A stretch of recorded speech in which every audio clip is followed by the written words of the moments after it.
The history began hundreds of years ago. English was originally a Germanic language of the Indo-European family.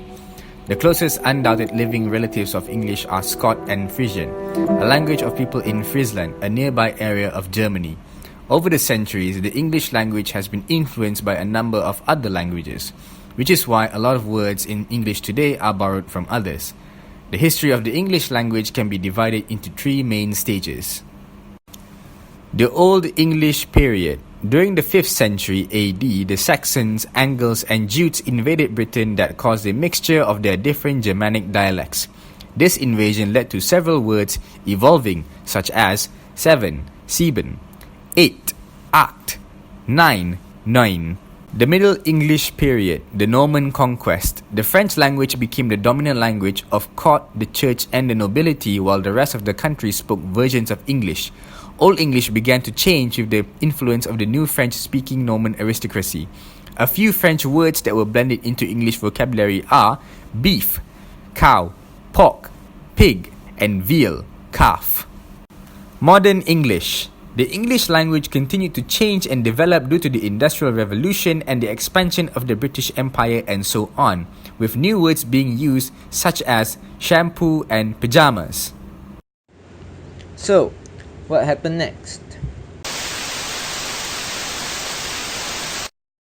All of this progression soon spread all over the UK, including Wales, Scotland, and Ireland, with different variation in dialect and accent. For the accent of Cockney, especially in the city of London, their linguistic feature has got a glottal stop. The words such as T is not pronounced in the syllable. For example, computer will sound computer.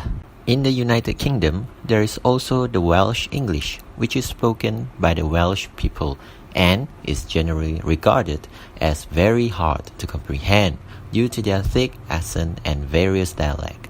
Welsh people will not include the R sound in their daily conversation.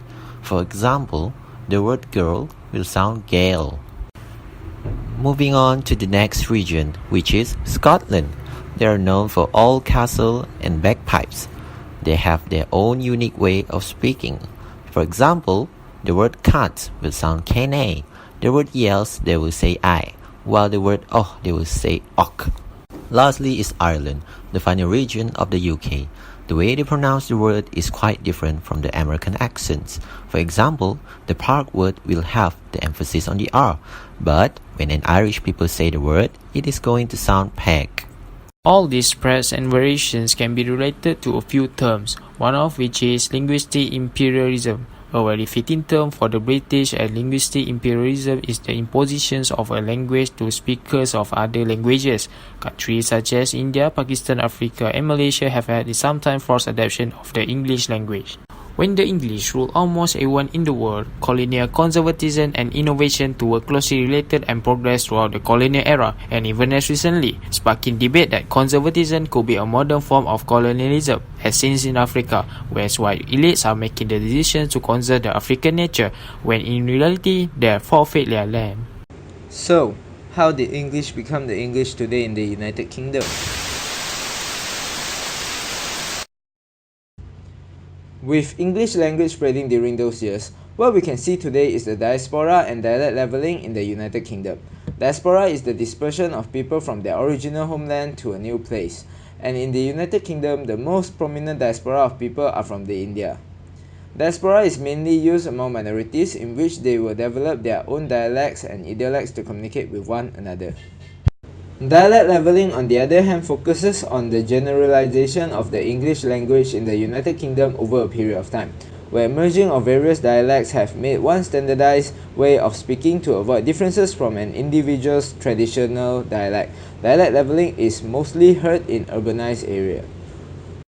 In conclusion, the English language came from a very long and often changing history. The language we speak now has adapted more foreign words than one can count and is always improving. The United Kingdom shows that the English language can be unique throughout its region. Maybe it's because I'm a Londoner that I love London so. Well, maybe it's because I'm a Londoner that I think of her.